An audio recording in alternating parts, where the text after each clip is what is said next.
Hi everyone, hope this finds you well and weathering the COVID storm as best you're able. For those of you that don't know me and are flicking through the programme now to try and figure out who I am, my name is Jamie Brook and I have been the lead comic at the Yvonne Arnaud Theatre in Guildford since 2013, and also as Jamie Smith, the writer and director for a few of the shows as well. I've been asked by Panto Archive to do some questions for you. It's an honour to be asked, and it's a pleasure to do these for you. I'm sticking with the traditional BBC interview bookcase shot, as we've all got so used to over lockdown and over Zoom calls. They're not actually books, they're 1980s cassette tape covers with videos that we probably shouldn't talk about, my pantomime performances. So, which leads us on to question number one. Goodie or Baddie, which do you prefer to play in pantomime? Well, I've never played a Baddie. I've always been a Goodie so far. I would like to play a Baddie. I've been told a couple of times that I'd probably suit Ugly Sisters, and maybe doing the shorter, fatter one of the two against a much more beautiful and elegant, taller and thinner Ugly Sister. But I like being everybody's friend on stage and seeing people smile when you come on. I think I'd find it so difficult to get booed. I know that you boo from love, because, you know, that we love to hate them, but I think I'd find that really weird. Maybe that's a bit egocentric, I don't know. But yeah, I think I'd find that odd. I would like to do Ugly Sisters, and maybe eventually when I'm a bit older and I move into that realm, fingers crossed, of playing a dame, when the Cinderella year comes up, if we're not doing a Baroness hard up, then maybe that would be the year that I would step into the world of Baddie in Ugly Sisters. Question number two. If you could appear in a panto with any other celebrity, living or dead, who would it be? That's a good question. I think I'm going to sound a little bit cliche here, but I don't think I can pick out any one particular person. I would love to have been fortunate enough to work with some of the comedy legends that were doing the circuit, even as early as 20 years ago. I came in probably a little bit too late for that, and I have absolutely loved seeing some of the memories and tweets that people have been putting out, with all these wonderful memories, programs, photo show shots, you know, all these different things of people working with these legends. And yeah, sadly I didn't get to do that. I would have loved to have worked with Danny LaRue, John Inman, Les Dawson, Jack Tripp. I'd have loved to have done one with Roy Hood. Lots of people like that obviously I just never got the chance to work with. And then there's people as well like Eric Morecambe, people like that, who you could go on for hours listing these comedy geniuses. On the other side of it, one person that I did get to work with, and I would give anything to work with again, is the wonderful and joyous Royce Mills, who's sadly no longer with us. He was, to me, the epitome of traditional pantomime day. He was a man in a frock, but also a grandmother / grandfatherly type. You know, he had the wig sticking, his hair sticking out the back of the wig. He just had a rosy cheeks and a red nose and a bit of colour. It was just sublime. I just adored watching him. And when we performed together, it was again joyous, and I learned so much. I would have loved to have done a pantomime as the lead comic with Royce 25 years ago, when he was absolutely at his peak. If you look him up in something like Jeffrey Bernardi's Unwell with Peter O'Toole, it is just fantastic comedy acting. And I've seen him in many plays over the years, especially working at the Yvonne Arnaud Theatre in Ray Cooney plays, where he can pull a laugh from absolutely anything. Even on his bow, who would walk in and just randomly have an earring or something, or, you know, do that look to the audience of, oh, there you are. You know, it was he was joyous. So yeah, to be able to have more time on stage with him, playing off each other, and him kind of picking on me, because he always used to pick on my accent. You probably haven't noticed it, but yeah, I just loved it. So I would love to work with Royce again, and also from the modern era, I'd love to do another pantomime with Michelle Gale. She was an absolute pleasure to work with. We had so much fun, and we only had a couple of scenes together, but because I was directing that one, I got to work with her a lot, and I would work with her again, you know, it's a jumping heartbeat. She was absolutely delightful, and such a strong performer, but more importantly to me, such a brilliant company member. And I think that makes an artist. You can be a good singer, a good dancer, a good actor, but if you are a good company member, you'll fly. And she is definitely that. Ooh, I hope I get commission from our agent. Right. Question number 3. Prior to the dreadful outbreak of COVID-19, did you have any plans already in place for 2020-21 for the season? And how has this affected you? Yes, I was back at the Arnaud, and it's affected me really badly. I'm really heartbroken, sorry, that it's not going on. We have cancelled, not postponed till next year. We've cancelled.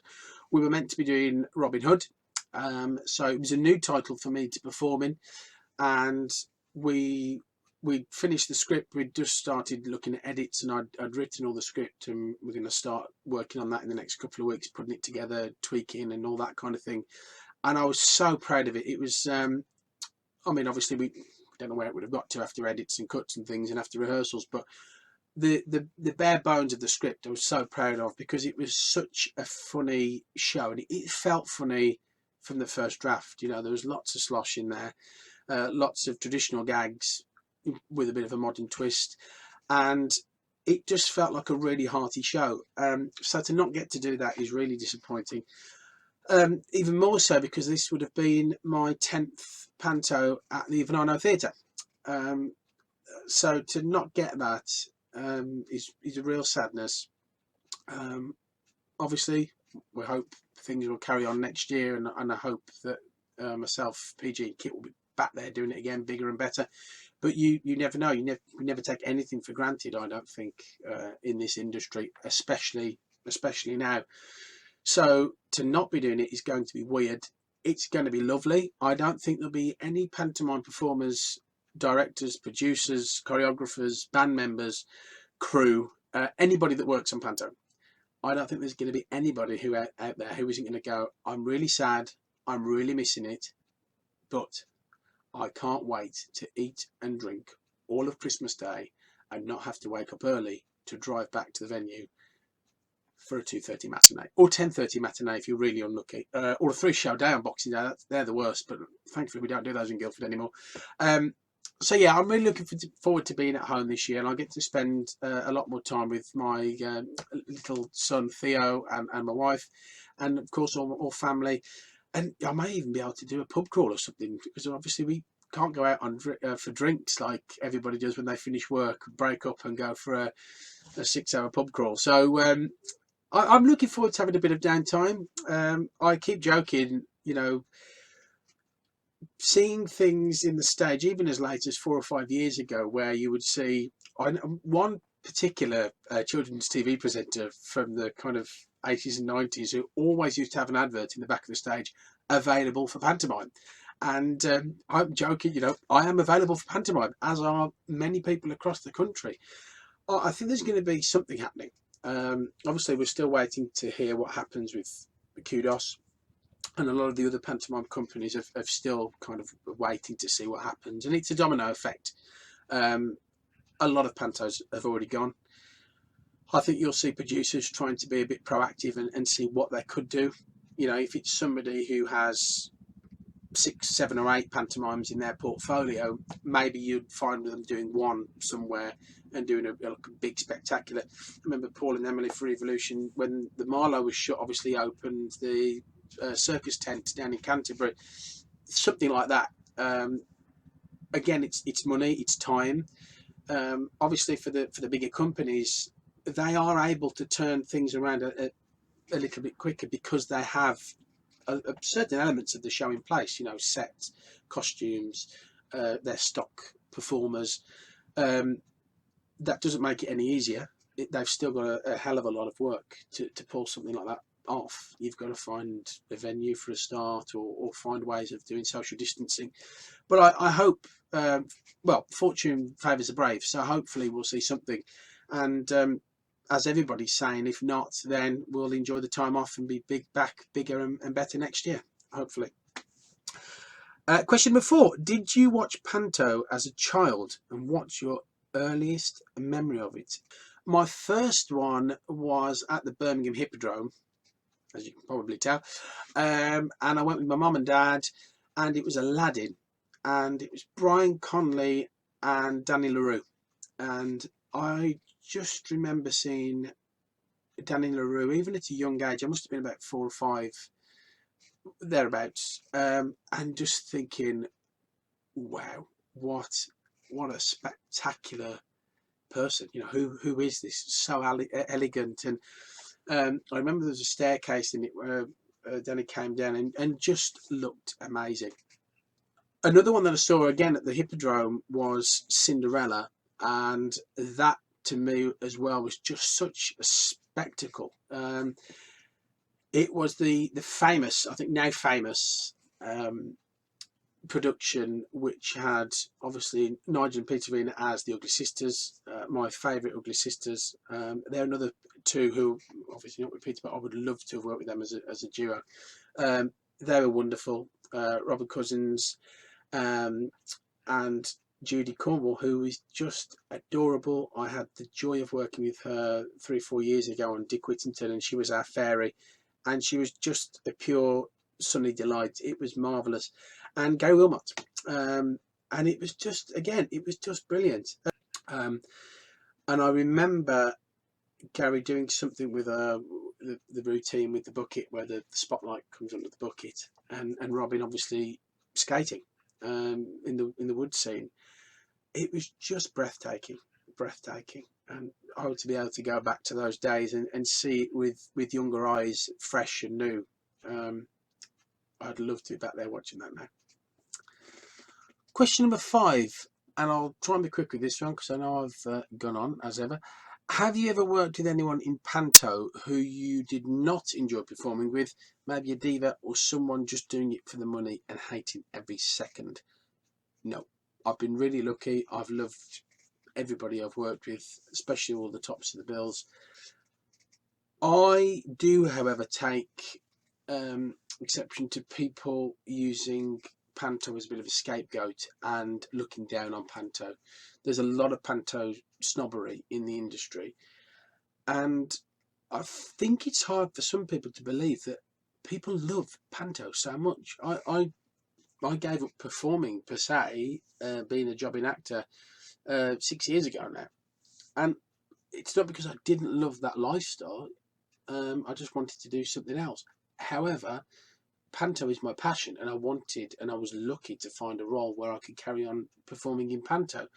I've found it difficult this year, especially in the situation, and this isn't going to happen now because of what's happened, but when the lockdown started and the theatre started closing, everybody kind of went, oh, well, if my show's closed, I'll do Panto.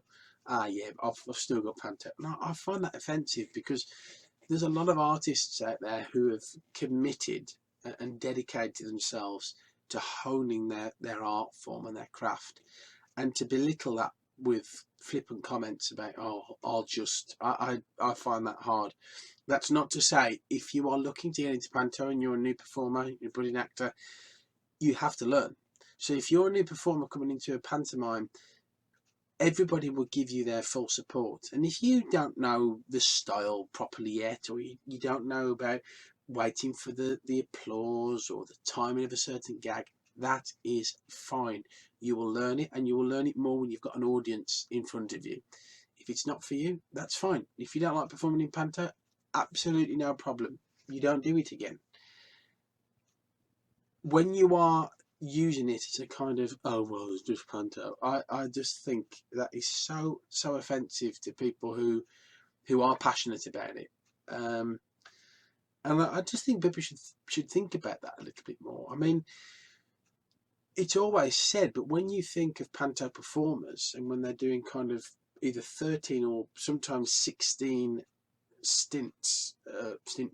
performance week, sorry, that's hard going. That the 16 show stint is double what most West End performers will do, obviously with an 8 show week. Now, I'm not taking it away from West End performers at all, but what I'm saying is, when people look down on Panto and go, they're just mucking around, actually it's bloody hard work, and that's why I understand when people get a bit miffed when it's looked down with a bit of a sneer and down the end of the nose.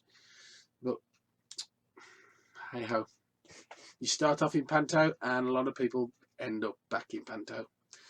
Cheers to all of us who stay with it forever. So, hey.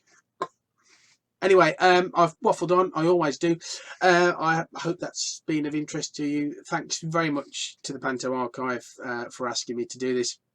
And stay well, everybody. Hopefully, we'll have something over Christmas somewhere. But if not, we'll see you back for the 2021-22 season, bigger and better. Lots of love, everyone. Take care. Bye-bye.